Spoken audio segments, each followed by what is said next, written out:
గత కొన్నేళ్లుగా వడివడిగా అన్ని రంగాల్లో అభివృద్ధి పదంలో దూసుకుపోతోంది. నగర చుట్టూతా జాతీయ రహదారుల నిర్మాణం, 4 రాష్ట్రాలను కలిపేలా జిల్లాకు రహదారి వ్యవస్థ, ఒక్క ఖమ్మం నగరంలోని 4 వైపులా 15 కిలోమీటర్ల మేర విస్తరించిన వెంచర్లు, ఖరీదైన విల్లాల నిర్మాణాలు, ఇలా హైదరాబాద్ తర్వాత అన్న స్థాయిలో ఖమ్మంలో స్థిరాస్తి వ్యాపారం జోరందుకుంటోంది. గణనీయంగా పెరుగుతున్న ఇళ్ల స్థలాల ధరలతో ఉభయ జిల్లాల నుంచి పెద్ద ఎత్తున పెట్టుబడులు పెట్టేందుకు వస్తుండటంతో ఖమ్మం నగరం స్థిరాస్తి హబ్గా మారుతోంది. రాబోయే 5 ఏళ్లలో స్థిరాస్తి రంగానికి కేర్ ఆఫ్ అడ్రస్ గా మారే అవకాశాలు పుష్కలంగా కనిపిస్తున్నాయని స్థిరాస్తి నిపుణులు చెబుతున్నారు.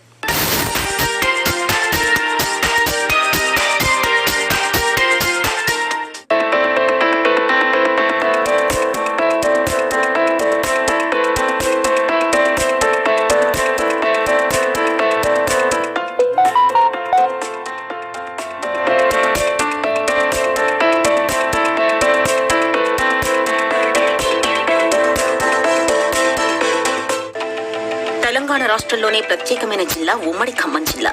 గలగలా పారే గోదావరి, బిరబిరా కృష్ణమ్మ పరుగులకు తోడు వెలుగుల గని సింగరేణి, వెలుగులు పంచే KTPS గ్రానైట్ పరిశ్రమలు, విద్యా వైద్యంలో రాష్ట్రంలో హైదరాబాద్ తర్వాత అగ్రస్థానంలో గత కొన్నేళ్లుగా వడివడిగా అన్ని రంగాల్లో అభివృద్ధి పథంలో దూసుకుపోతోంది.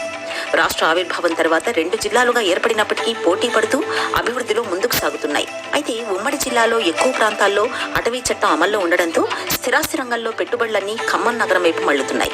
నగరం శరవేగంగా అభివృద్ధి సాధిస్తూ ఏటికేడు మరింత పురోగతి వైపు పరుగులు పెడుతుండటంతో స్థిరాస్తి రంగానికి ఖమ్మం నగరం స్వర్గధామంగా మారింది. ఇప్పటికే నగర జనాభా దాదాపు 5 లక్షలకు చేరువలో ఉండగా జిల్లాలోని అన్ని ప్రాంతాల వారు ఇక్కడ ఇళ్ల స్థలాల కొనుగోళ్లపై ఆసక్తి చూపుతున్నారు. ప్రధానంగా ఖమ్మం నగరంలో ఎటు చూసినా రహదారుల విస్తరణ, సుందరీకరణ, వైద్య, విద్యా రంగాలకు చెందిన ప్రముఖ సంస్థలు కొలువు తీరడం, దాదాపు అన్ని రకాల వ్యాపారాలకు కేంద్రంగా భాసిల్లుతుండటంతో స్థిరాస్తి రంగం ఏటికేడు పుంజుకుంటోంది. తెలంగాణలో అన్ని జిల్లాల కంటే ఖమ్మంకున్న అడ్వాంటేజ్ ఏంటంటే సార్, హైదరాబాద్ తర్వాత ఖమ్మం అనేది ఏదైతే ఉందో 170 యాక్ట్లో ఉన్నటువంటి కొత్తగూడెం, భద్రాచలం, మనుగూరు, ఇల్లందు, సత్తుపల్లి కూడా కొంత భాగం ఓసి ఇవన్నీ ఉండటం వల్ల ఖమ్మానుకున్న అడ్వాంటేజ్ ఏంటంటే రిజిస్ట్రేషన్ ల్యాండ్ ఏదైతే ఉందో అది ప్యూర్లీ ఖమ్మం సుడా లిమిట్స్లోనే ఉంది. అంటే అక్రాస్ ఖమ్మం చుట్టూ 25 కిలోమీటర్స్ వరకు ఇప్పుడు అమరావతి రోడ్డు ఉంది, గ్రీన్ఫీల్డ్ హైవే ఉంది. అది కాకుండా మీకు టౌన్ యాక్చువల్గా ఏంటి అంటే అటు నుంచి కూడా ఇన్వెస్టర్స్ వస్తారు కాబట్టి, ఎందుకంటే అక్కడ వాళ్ళకి రిజిస్ట్రేషన్ ల్యాండ్ లేకపోవడం వల్ల 2030 కల్లా ఖమ్మం చాలా అద్భుతంగా ఉంటుంది. ఈ రోడ్లు ఇవన్నీ వచ్చేసరికి, ఇవన్నీ ఫార్మేషన్ అయ్యేసరికి ప్రతి ఒక్కళ్ళ కళ ఖమ్మంలో ఒక 200 గజాల ప్లేస్ కావాలనుకునే వాళ్ళు ఎవరైతే ఉంటారో ఇప్పుడు ఇన్వెస్ట్ చేసుకోవటం ద బెస్ట్ వాళ్ళకి. మా ప్రాజెక్టులు కూడా ఇప్పుడు శ్రీనిధి ఎంక్లేవ్ నుంచి ఇప్పటికి 15 ప్రాజెక్టులు చేశానంటే, ఖమ్మంలో ఒక ప్రాజెక్టు నేను చేశానంటే సేల్స్ కూడా నేను జస్ట్ 5 to 6 months సేల్స్